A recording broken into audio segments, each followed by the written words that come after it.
Tanod, Tanod, okay ka lang ba today? How's your blood pressure? Seriously, go ahead po, pakisagot lang po. Gusto ko naman siguro.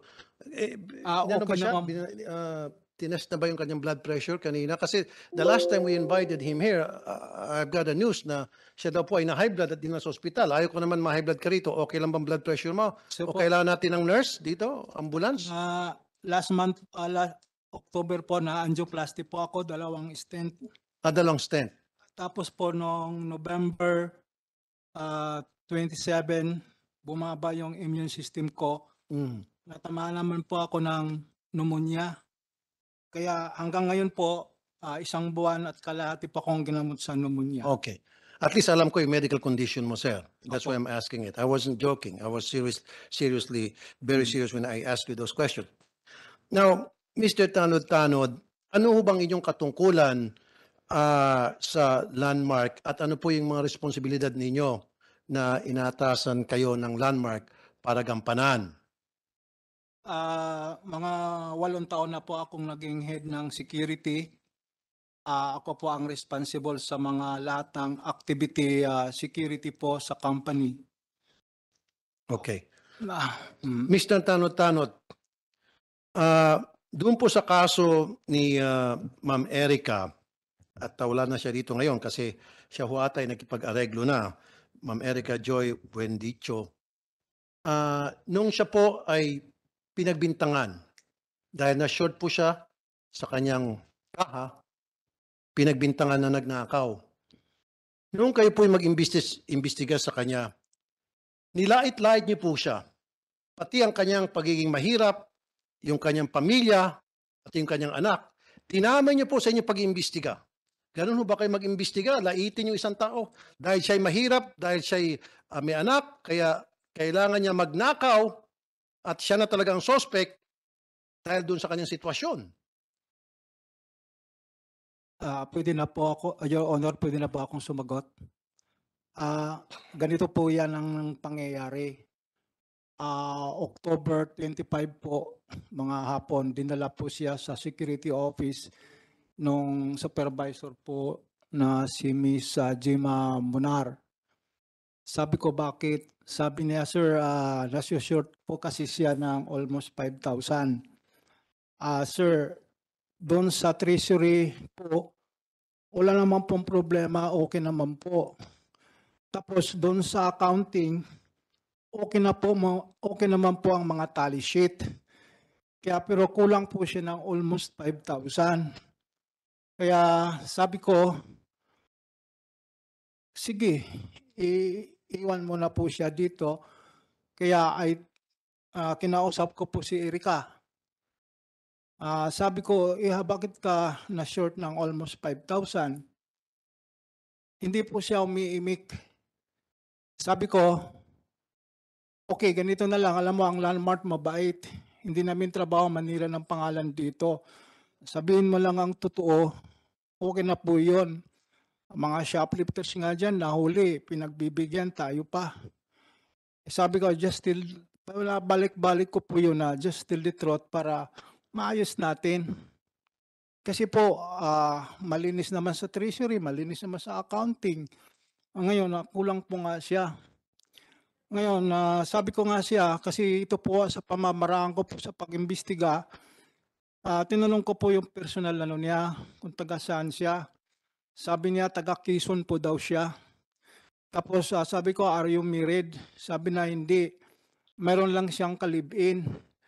Saan siya ngayon? Nasa ano po? Sa Quezon. Kaiindo lang po sa Jollibee.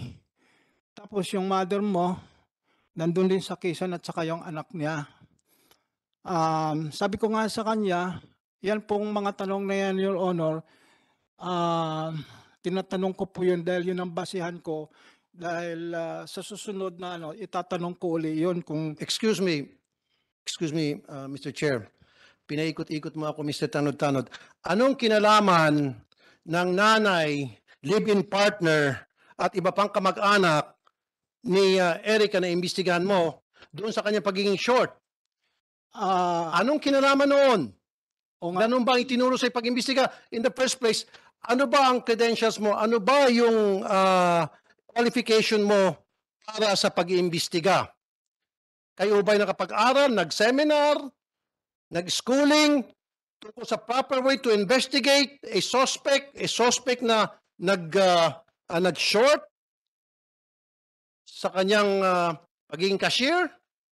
Ikaw na mismo nagsabi, sir, malinis sa treasury, malinis sa accounting.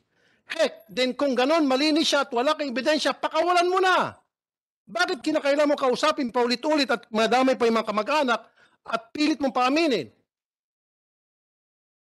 Your Honor, kasi po, may short po siyang almost 5,000. Kaya nga, ikaw na mismo nagsabi, sir, Mr. Chair, galing na mismo sa bibig mong malaki na malinis sa treasury, malinis sa accounting. Ano pa ang gusto mong may pakita sa iyo para patunayan na siya talaga ay walang kasalanan, maliban na lang kung merong kang ebidensya tulad ng CCTV. Maliban na lang kung merong eyewitness nagsabi yung 5,000 na yan ay talagang kinupit niya. Pero wala eh. Yes, Your Honor. Kasi ang sabi po ng kahira, na short po daw talaga siya ng 5,000. Yung mga papilis po, wala namang pong problema. Baka doon nagkaroon ng problema sa papilis. No, Mr. Tanod and Miss Josefina Miklat, kayong lahat dyan sa landmark, makinig kayo. Okay, makinig kayo mabuti.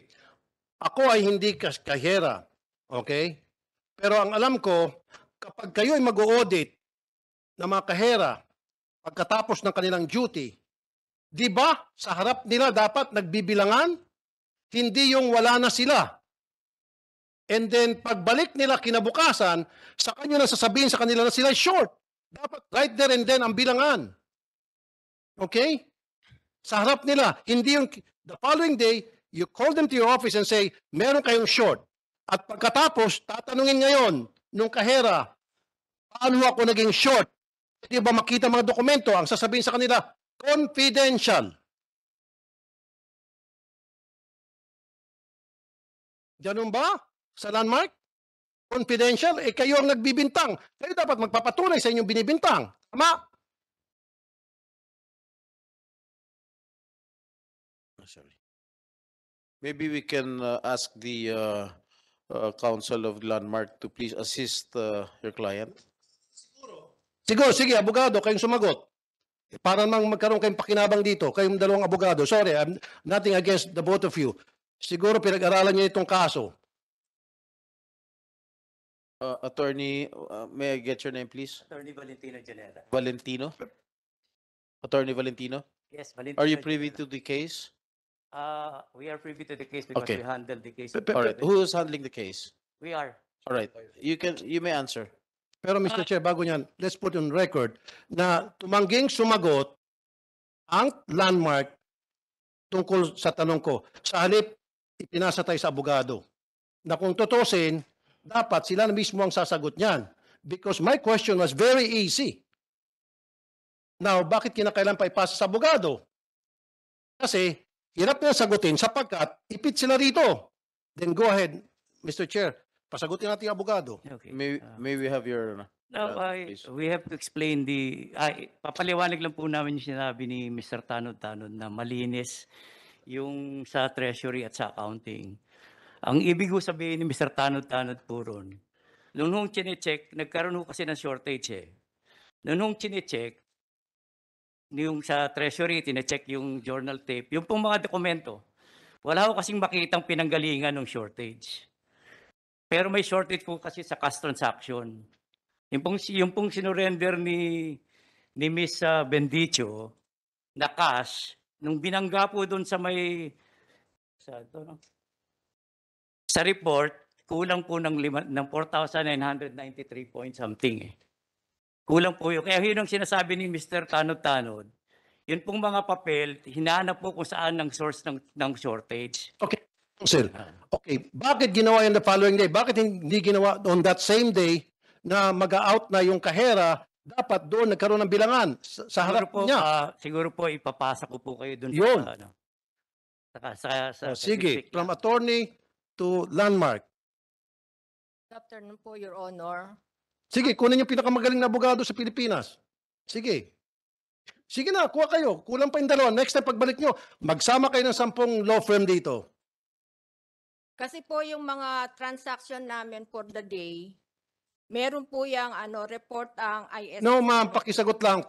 Di ba dapat ang tamang proseso pagdating sa bilangan ng pera, dokumento na iintrega ng inyong kahera, dapat in front of her, doon kayo magkakaroon ng auditing, accounting, bilangan para in case may short, ipapaliwanag. O ito, nasan ito, nasan ito. Bakit sa likod niya? Meaning, wala siya, umuwi na siya ng bahay, and then the following day, pagbalik niya, saka kayo maghahanap ng short. And then pag tinanong sa inyo nung kahera, bakit ako short? Anong ebidensya? Sasabihin niyo, confidential. Wala po kaming sinasabing ganun, Your Honor. Ma'am, lahat sila ganon-ganon, chorus ang pagkasabi na sinasabihan niyo sila ng confidential. Wala pong ganun. Kasi Now, of po, course, pwede ka mag-deny. Of course, karapatan niyo po yung mag-deny. paano po magiging confidential? Pero ang tanong ko na lang, pakisagot, bakit kinabukasan? Kasi wala na pong accounting, Your Honor. Kinabukasan na po ibabangga yung mga sales nila para dun sa mga dokumento binibigay ng Hindi po. ISS. Hindi po. Mga po sila, Your Honor. No, ma'am. I'm sorry, ma'am. I'm sorry. Kasi if ginawa mo sa akin yon, kunyari akong kahera mo, papalag ako, makipag-away ako sa inyo, I will raise hell. Dapat, harap-harap ko, magbilangan tayo. Nagbibilang naman po. Hindi Your po, pinauwi niyo muna eh. Kinabukasan pa pagbalik. Am I right? Ma'am, dalawa sila, si Ma'am Regina, saka si Ma'am Nolen. Sir, Oh. New Valley po sila. Makati po ako. No, ibig sabihin sa landmark, ganun din, Makati and pareho lang kayo lahat sa landmark. Ganun pare-parehong sumbong. Ever since naman po yun ang process namin eh. No, ma'am, nilalayo mo yung sagot mo sa tanong ko.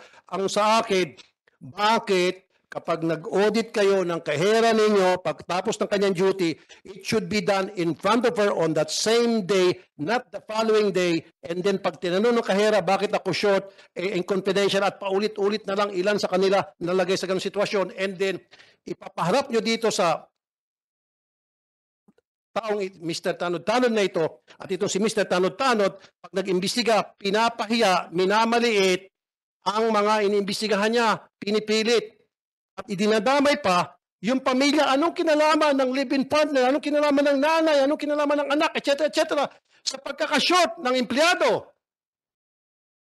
Walang kinalaman yung kamag-anak, walang kinalaman yung nanay. Yung nanay, dinamay. Pati yung live-in partner, dinamay. So what kung yung live-in partner niya walang trabaho? Does it mean dahil walang trabaho ang kanyang live-in partner, siya na ang nagnakaw? Tanong mo sa abogado, sigurado sabihin ng abogado no. Tanong mo sa dalawang abogado mo. It doesn't follow na, Mr. Tanod-Tanod, for your information, ilagay mo sa kukote mo, sir, kamahalan, na hindi porket ang isang tao ay meron siyang live-in partner, walang trabaho, siya na agad ang nagdakaw pagbintangan sa anumang klaseng krimen na nangyari sa isang establishmento. You agree, Mr. Tanod-Tanod? Ganito po yan. Pakisagot lang, you agree or you don't disagree? Or you disagree? I disagree po, Your Honor. You disagree? Oh. So ang ibig sabihin para sa iyo, pag ang isang tao ay walang trabaho, yung kanyang live-in partner, siya na agad pwedeng pagbintangan sa isang krimen? Hindi po, Your Honor. Kasi ganito po, Hindi, pakisagot lang, you agree or disagree? disagree ko po yun na kung wala kang trabaho, wala na magnanakaw ka. Hindi po. So hindi dapat ganon. Yes, sir. O ba't mo ginawa? Ganito po ang purpose po, Your Honor. Yung tinanong ko po siya sa ganon, kung taga saan siya, kasi alam ko nagdi-deny na po siya, sabi na wala. Ngayon, No sir, hindi mo na dapat tinatanong taga saan siya, sino siya, anong pangalan. Dapat ang tinatanong mo, yung kanyang tungkol sa kanyang trabaho, doon lang po kayo nag-concentrate sa kanyang trabaho, hindi na po sa kanyang pamilya. Anong kinalaman ng kanyang pamilya? o nga po, Kaya tinatanong kita kanina kung meron ka bang qualification, nag-aral ka ba, nag-schooling ka ba, nag-seminar ka ba tungkol sa pag-iimbestiga? Ikaw ba'y dating PNP investigator? What made you qualified to investigate a theft in Landmark? criminology graduate po ako, Your Honor. Okay, criminology, ganun ba ang tinuturo sa school mo, sa criminology, pag graduate mo, na kapag ang isang tao ay walang trabaho ang kanyang live-in partner, kailangan isa na siya agad sa didikdikin mo ng mga katanungan sapagkat posible na siya ay nagnakaw sapagkat walang trabaho ang kanyang asawa o live-in partner? Your Honor, hindi ko po sinasabing nagnakaw po siya. Hindi nga kasi tinanong mo, sir, hindi mo Oo. dapat tanungin. It's Ang- none of your business. Ang purpose ko po, Your Honor, para malalaman lang kung nagsasabi po siya ng totoo. Kasi po, Your Honor, sabi ko, just tell the truth, no? Sabihin mo totoo kung anong nangyari dahil sa accounting, okay naman yung mga papili. Sa treasury, okay naman po yun. Ngayon, na-short ka ng almost 5,000. Pabalik-balik ko po yung ganun, Your Honor. Kaya nga, sir, kung pabalik-balik ang tanong mo at pabalik-balik sinasabi niya hindi, dapat tinantanan mo na siya. Hindi mo na sinama yung kanyang pamilya Ang na wala naman talagang kinalaman sa kanyang kasalanan. Granting halimbawa, meron siyang ginawa. Kunyari na lang, for the sake of argument, meron talaga, duda-duda talaga yung kanyang kilos at maaring may kinalaman siya. Bakit mo idadama yung kanyang pamilya? doon ko po At saka isa pa, sir, ulit-ulit mo po ginawa to. Ang masaklap dito, ang masama, nag-report na sa landmark, itong mga empleyado, walang ginawang aksyon ang landmark. And then I've been calling landmark para mag-explain, ayusin yung problema, wala rin ginawa, ayaw makipag-usap. Oh. Hanggang sa na-file na yung kaso sa NLRC. And then isa pa itong mga taga-NLRC. Na-file sa DOLE. And then ang ginawa ng DOLE, sa halip na tawagan na naman kayo, ayusin yung problema kasi alam mo bang gusto lang nila, landmark, Mr. Tanod-Tanod, Mr. Chair, ang gusto lang ng complainant is maibalik yung ibinawas na sweldo illegally deducted from their salary. Maisweldohan lang sila kasi hindi naman talaga sila nagnakaw. Ang nangyari, binawas ka ng sweldo, pinag-abono pa sila at inilagay pa sa record na theft ng DOLE. Na samantalang kayo dyan sa DOLE, I've been saying this all along, hindi naman sa pagbubuhat ng bangko. Kung nagsumbong na sa akin to right from the very start, I could have solved the problem. Kung yun ang palang kailangan, then kinausap ko na DOLE and then landmark, pag-usapin, right there and then, pakisoli na. Ibigay ng pera para wala ng problema. Tapos na. Hindi eh. Pinalawak nyo eh. Tapos paulit-ulit yung winalanghiya yung mga empleyado nyo. Kaya ito lumaki. Hanggang sa dumating tayo rito. Mr. Tanod-Tanod, gaano po kayo katagal na nagtatrabaho sa landmark? Almost 35 years po, Your Honor. The same position? Hindi po. Nag-umpisa po ako sa SRO, Security Relation Officer. And then, how many years? Almost more than 20 years, Your Honor. And then, Tapos, the last 15 years? 8 years, mga 8 years po akong naging head. Okay. Yun nga po ang paliwanag ko po yun. Actually ho, hindi ko inaakusahan si Ericano. Okay, hindi, ang tanong ko, meron na ba ho kayong mga na-handle na o na-experience na similar cases as what we are investigating right now? Matagal na po, Your Honor, mga 1990s pa po yun. Similar case? Opo. Parehong kaso? Oho, pero na-resolve naman po yun. Na allegedly na pinagbintangan ninyo na short yung Hindi naman po, Your Honor, na ganon. Kasi ang nangyari po dito kay Erika, Your Honor, inamin naman po niya yung pangyayari, Your Honor. Hindi naman nga po siya umiyak. Maganda na po ang ano namin doon, pagkahiwalay. Tapos, Your Honor, kinabukasan po, dumating po yung tsuhin niyang enlisted personnel na Marines, naka-uniform po. Naghahanap po siya sa third floor. Kung sino yung yung supervisor po niya, tumawag po sa akin. Hinara ko po yung tsuhin niya. I invite him sa SICOM. Sa security office lang po tayo. Yun nga ang sabi ng tsuhin niya na Marines, naka-uniforme, bakit daw inakusahan yung pamangkin niya. Sabi ko, we are not accusing your pamangkin. There is something wrong lang. Tao lang tayong nagkamali. Kasi malinis naman kasi yung mga papilis doon sa treasury at saka sa accounting. Ang nangyari kasi, sabi ko, just tell the truth na kasi ang landmark, mabait po ang landmark, hindi naman po naninira kami ng pangalan. Yun nga po, inamin niya. Sabi niya, hindi. Sabi mo, inakusahan mo daw siyang magnanakaw. Hindi po. Tinawagan po niya si Erika, pinapasok po niya sa security office.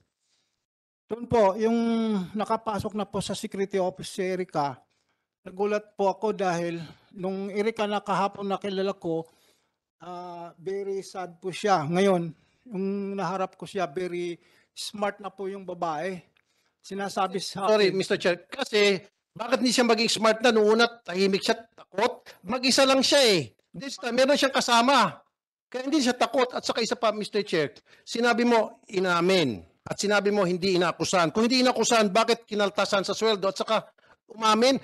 Alam mo kung bakit? Mas, even the hardened criminal sometimes, Mr. Chair, na on record to, na napapaamin, siguro, kahit na talagang tutusin, hindi dapat sila umamin, napapaamin dahil pagod na, stress na. In this case, ilagay kaya kita sa sitwasyon nila na bubombahin kita ng katakot-takot na psywar, katakot-takot na mga pananalita, pressure. May stress ka.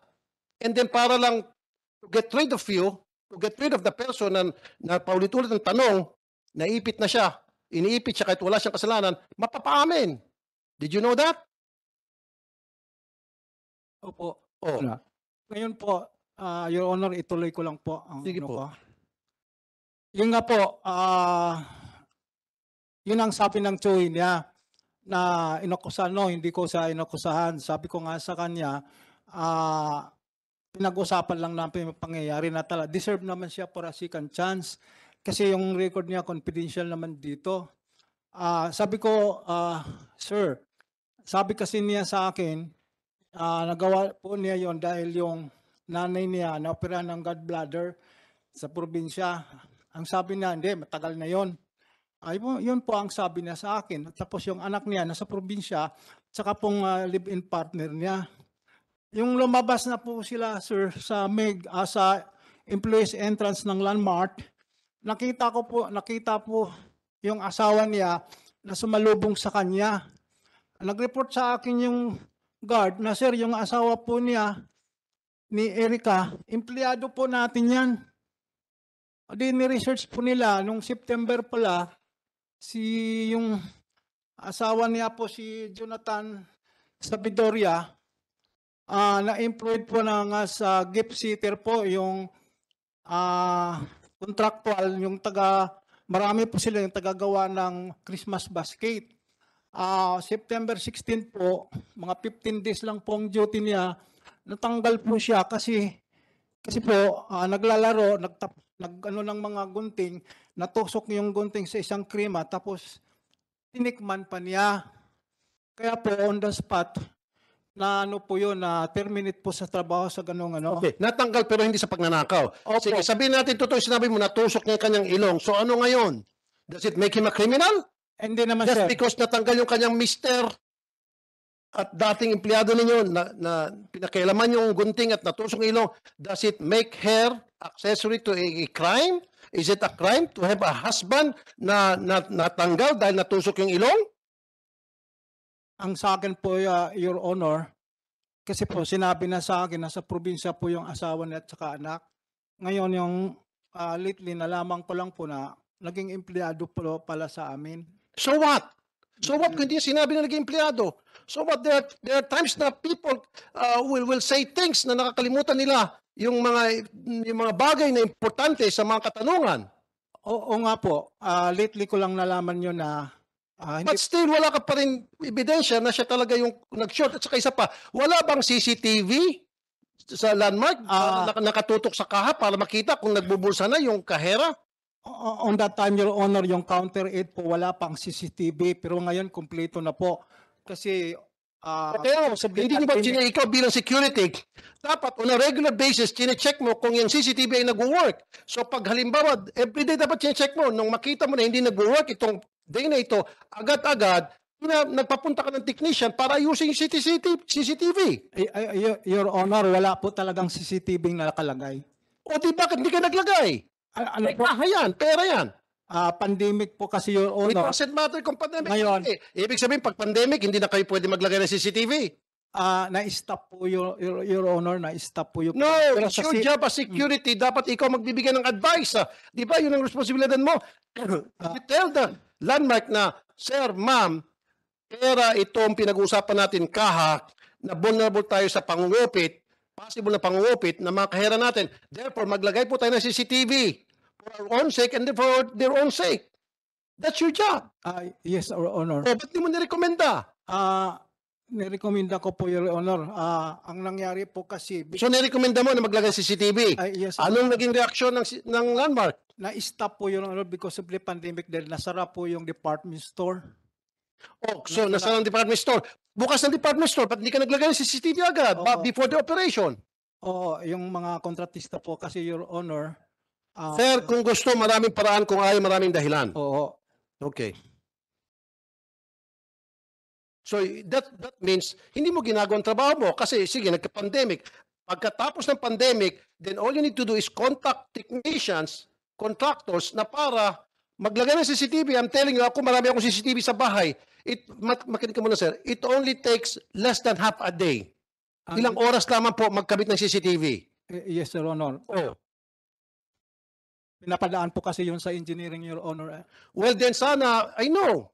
Okay? Security ka eh. Important Yeah. yun, di ba? So dapat, nung nakita mo na sira yung CCTV, nag-sound off ka na doon agad sa management, and then sabi mo sa management, magbubukas na tayo next week, kailangan na yung CCTV, ikaw na mismo kumontak sa mga technician para mag-install ng CCTV. The moment pagbukas ng door ng landmark, lagay na agad ang CCTV. Opo. Actually, Your Honor, nalagyan na talaga yan. Oh. Ang ground floor lang po ang nakulang. O bakit di ka naglagay doon sa kulang? O nga po, Your Honor. Oh. On the way na po yun talaga. Yung counter 8 lang talaga at saka ibang counter sa ground Kaya nga floor. dapat sa lahat Di pa. naglalagay kayo. Oo. Para hindi nagkaroon ng ganitong klase problema. Hindi na tayo sana nag-usap-usap dito kasi doon sa CCTV, magpapakita ka talaga kung sino may problema, sino may kasalanan. Oo nga po, Your Honor. So so meaning dito, naging pabaya ka sa iyong tungkulin. Hindi Dahil naman, trabaho mo yun na para to make sure na mayroong mga CCTV sa lahat ng workplace, na especially doon sa mga kaha. hindi naman po, Your Honor, na pabaya kasi it was informed the engineering office po, Your Honor. Do we have a representative from the management of Landmark here? Your Honor, ako po yung sa counter. Kanino ka nag-request, Mr. Tanod-Tanod, ng CCTV? Sa engineering po, Your Honor. Not with you, Ms. Miklat? Hindi po. Purely counter-related matter lang po ako. Kanino po kayo nag-request, Mr. Tanod-Tanod, ng CCTV? Sa engineering department po, Your Honor, tapos may approval po yan sa... So hanggang ngayon, hindi na-actionan. Do you Action na po, Your Honor. do you have a written request to address to the management? Ano lang po yon, ang mag-request talaga sa top management niya, Your Honor, yung Verbally? engineering po, Your Honor. No, do you have a written request? Palagay ko po, Your Honor. Hindi pwedeng palagay. Sumulat ba ho kayo ron sa management Hindi po, para Your Honor. request ng CCTV? Sa verbal lang po, Your O Honor. verbal lang? Opo. Kanino kayo nag-verbal instruction? Sa engineering po, Your Honor. Hindi sa management. O kasi through channel po, Your Honor eh. Okay, ano sabi ni engineering? Ayun nga ang sabi po sa amin na nadili lang po yan dahil because of the pandemic. Madali lang yan ang sagot sa Hindi, inyo. nadili lang po. Na-delay. Kasi because of the pandemic, nagsara po ang department store eh. Oh, so, nung nagbukas, sabi nga ni Senator Tulfo, nung nagbukas, dapat nakapag-install na kayo ng CCTV. Yeah, actually may existing CCTV, Your Honor, pero sa mga lobby lang. Sa Ngayon, mga, sa mga lobby lang po, customers Lobby lobby. Ngayon, in-improve nga po, no, ginawang DH na po yung CCTV, kaya inumpisahan po sa supermarket. Natapos na po yun, tapos nag-umpisa na po sa department store, sa third floor pababa. Huli na po yung ilang floors ba yun sa Makati? 4 na floors po, Your Honor. Yung department store, tapos isa po ang supermarket, saka food court. So, meron ng CCTV, kamo originally sa lobby. Opo, Tapos nilagyan na sa supermarket. opo. So, ang nire-request namin, ni Senator Tulfo in particular, na maglagay ng CCTV doon sa mga kahera. Meron na po, Your Honor, ngayon. Ngayon, meron na. Opo. Since when? A month ago, Your Honor. Meron na. Ito na po, Your Honor. Mr. Chair, dapat bago sila magbintang, kailangan meron sila matibay na ebidensya. Mahirap yung duda-duda lang. Kahit na sino pwedeng magduda eh. Kahit na ako, pwede kong pagdudahan si Mr. Tanotano. Pasintabi na pwede kong pagdudahan na adik ka. Di ba? Pwede kong pagdudahan na ikaw ay may problema sa pag-iisip. Madaling magduda. Pero ang pinakamahirap is magpakita ng solid evidence to prove your suspicion. In this case, puro ka suspetsa eh. Wala ka talagang hard evidence. So wala kang karapatan na pagbintangan at pilitin o umamin yung isang tao na wala ka naman talagang ebidensya hanggang sa ma-pressure itong tao, eh napaamin na lang ng di oras. At marami na mga pangyari, Mr. Chair, na kung saan ang isang victim ng wrongfully accused, wrongfully incarcerated, sila ay napaamin sa kasalanan na hindi nila ginawa kasi sa sobrang pressure doon sa investigador just to get it over with, get the monkey off their back. Napapaamin sila para makahinga na, makatulog na. Hindi nila alam yung consequence noon. Sasabihin kasi, umamin ka na para matapos na, umamin ka na para makauwi ka na, umamin ka na para you can go with your family and have dinner with your family, okay na ito lahat, umamin ka lang, kami nang bahala. Well, sasabihin nga ng biktima, o sige, amin na lang ako. Nangyayari ito, Mr. Tanod-Tanod. On record to.